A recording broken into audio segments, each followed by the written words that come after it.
They had not lost. After Caitlin Clark touched the ball, it didn't matter that she hadn't played in 3 weeks. After recovering from a quad injury, the 2024 Rookie of the Year returned to the court on June 14th, reminding the reigning champions that records don't deter murderers. New York arrived immaculately, but they were humbled by Caitlin's performance, and by the end of the evening, it was clear who was in charge. This is the tale of the day Caitlin Clark told the league and the reigning champions that she is still in charge, injury or not. She quickly reverted to her job as this Heat squad's engine by cutting Kelsey Mitchell around the baseline with a flawless bounce pass to a back door. She continued after that.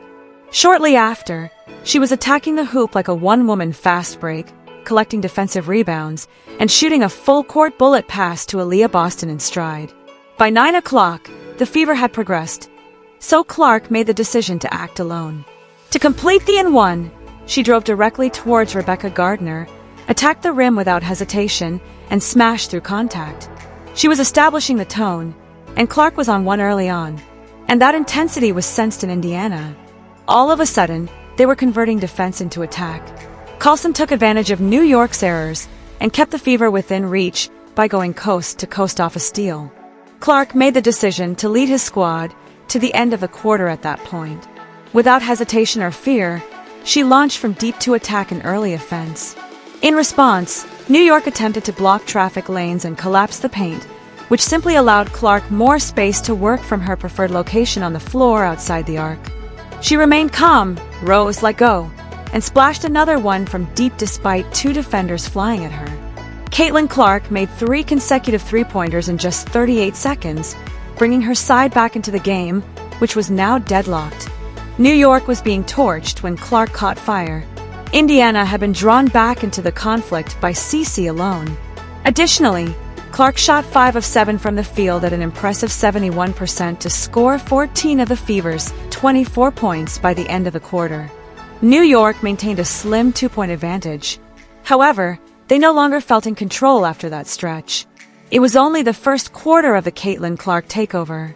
It appeared as though Caitlin Clark had never even sat down when the second frame opened. She resumed exactly where she had left off, hanging just past the arc while New York sank towards the paint, dozing off on the league's most dangerous shooter. Carlson saw her wide open as she glided up to the top of the key. Unless you're asking for 3 points, you don't leave the WNBA's version of Steph Curry alone. The Liberty was having trouble because of her 2-woman game with Howard, and Dantas was there to clean up, crashing the boards, even as Howard was unable to profit from the dish. The fever persisted when Clark took a little break. Mitchell was cutting and finishing through contact as Carlson turned on the Jets and went straight for the New York defense. With a 6-0 record, Indiana was threatening the reigning champions. Clark immediately made her presence known after checking in again. After removing her strong side, she gave Breanna Stewart a quick glance before hurling it directly in her face. That's what Steph does in the WNBA. Clark wasn't trying, though. She was punishing every overreaction by reading the floor. She calmly drove the baseline, kept the ball alive, and kicked it out to her teammates who were waiting beyond the arc when the Liberty collapsed the paint and rushed her with 2. She was being fed by the fever. When Clark moved to her favorite pocket on the wing, Kelsey Mitchell took over as facilitator and once again located her.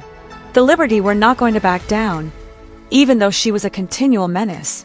Before the half sank a deep 3 to halt the bleeding and reduce Indiana's lead to just 3, Ionescu offered New York a much-needed response. Caitlin Clark had already lost 25 points by the time the halftime bell sounded. She had made 6 three-pointers. Nearly half of Indiana's 53 points came from her. The most outrageous aspect is that she had only made 1 trip to the free throw line. The reigning champions were being overtaken by Caitlin Clark. Even her full-speed version wasn't this. She was recovering from an injury at the end of halftime. New York appeared to be a revitalized team. Without any delay, Ionescu cut past the Fever's defense and headed directly for the hoop. With Breanna Stewart driving the pace and finding Kennedy Burke, who saw Ionescu still hot from a distance, the Liberty turned defense into rapid offense. The reigning champions had regained their rhythm and composure, going on a 90-0 run to unexpectedly grab a 6-point lead. Before Caitlin Clark turned the entire game around, it seemed like momentum was shifting. When 3 defenders surrounded her, Clark pressed the rest button and drew it back before spotting Kelsey Mitchell, who quickly blew past New York's whole defense and made contact. Boston was becoming into a defensive stronghold as the Fever held it tightly. Everything changed when she arrived, and the Fever began to turn into a water puddle. By pressing the pace and finding Hull wide open, Clark was already in 5th gear and made a deep cashed-in. Boston was punishing New York's late transition defense by hiding behind their second lineup defense and laying it in, while the Fever were now bringing it directly to New York, attacking an early offense. Boston remained undeterred, using a fake to hit them and forcing her will inside, even after the paint was packed. Without hesitation, she made them pay for the Liberty's deadly error of sagging off Mitchell from deep, and the Fever persisted. There was no stopping her as she drove down the middle of the lane to the cup once Clark activated the Jets. Then, at last, Clark and Aaliyah Boston were in perfect harmony. Boston discovered Clark, who was punishing the New York Liberty for allowing her that small amount of space to launch and was not hesitating at all from deep. And Indiana had ripped off a devastating 19-0 run before the Liberty could even collect themselves. On her own heater, Clark scored 7 points in a row, helping the Fever take a commanding 13-point lead. The reigning champions were taken aback. Breanna Stewart was required to halt the bleeding. She finished strong near the rim after spinning through a double team. The Fever refused to give up the wheel, even if it was a much-needed response. Grace Hall found Carlson wide open in the corner after making the extra read, while New York was frantically defending. With a dash of a triple, Carlson delivered. She wasn't only scoring, either. Dan wasn't hesitating at all, and Carlson was helping him find him. Ionescu, however, wasn't prepared to fold. She was muzzling her way to the rim after lowering her shoulder. In an attempt to come up with fast replies, the Liberty changed tactics and resumed playing with urgency. They pushed the ball in early offense. Ionescu then pressed the throttle once more, this time slamming into Johannes in the corner. However, the Fever were still ahead 80-71 at the end of the third, 9 points ahead. That quarter, Clark had scored 7 more points in just 8 minutes of action. New York tried to get ahead early in the last frame, but Johannes didn't waste any time. She picked up exactly where she left off in the third, charging through the lane and finishing strong as she went straight at Clark. However, the Fever had a solution, and it came from Carlson again. She was discovered up top by Aaliyah Boston. She then entered the room and buried the 3 while pretending to be a pump. Additionally, the Fever were well utilizing their second chance opportunities. For the long 2, Boston grabbed the rebound and kicked it out to Mitchell. Boston was everywhere, and everything Indiana touched was turning to points. She finished via contact, swung her weight around in the paint, and sealed defenders with her body.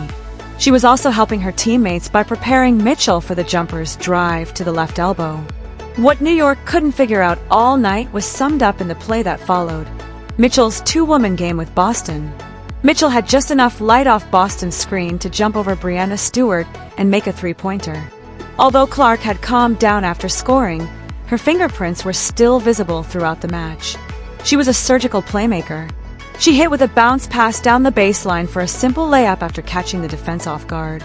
She calmly reset and kicked it to Mitchell in the corner for the wide-open look after New York totally collapsed the paint to stop her drives. The issue with Clark is that she will simply beat you with vision if you prevent her from scoring. Despite winning the game, the Fever didn't let up on their pace. She punished them after New York assisted Boston once more and discovered Sophie Cunningham parked in a corner with no one around her. It was too late, but Sabrina Ionescu made one more push. The wall already had the writing on it. The Liberty, the unbeaten defending champions, were leaving after suffering a 14-point defeat.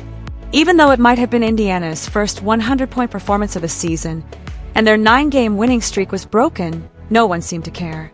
The person in the spotlight was Caitlin Clark. She nearly recorded a triple-double with 32 points, 9 assists, and 8 rebounds after missing 3 weeks due to injury. Furthermore, none of it was simple. She kept the ball under control, burned their defense from a distance, and converted every double team into an assist. Her 32 points came only 3 points short of her career-high 35 from last September, making it the second highest number she has ever scored in a WNBA game. Her personal best was tied with those 7 made threes. She gave Washington the same figure earlier this month, as they attempted to become just the fourth club in history to begin a season 100. The Liberty were on the verge of making history. Clark, however, had different plans. This was her game, so it didn't matter that Breanna Stewart added 24 points and Ionescu put up a season-high 34. And for one night that will never be forgotten, Caitlin Clark demonstrated to the reigning champs who now controls the league. To ensure you don't miss the next exciting chapter, hit the like, subscribe, and notify buttons before you go if you're prepared to see the ascent of a legend who is changing the laws of the game. See you at the next.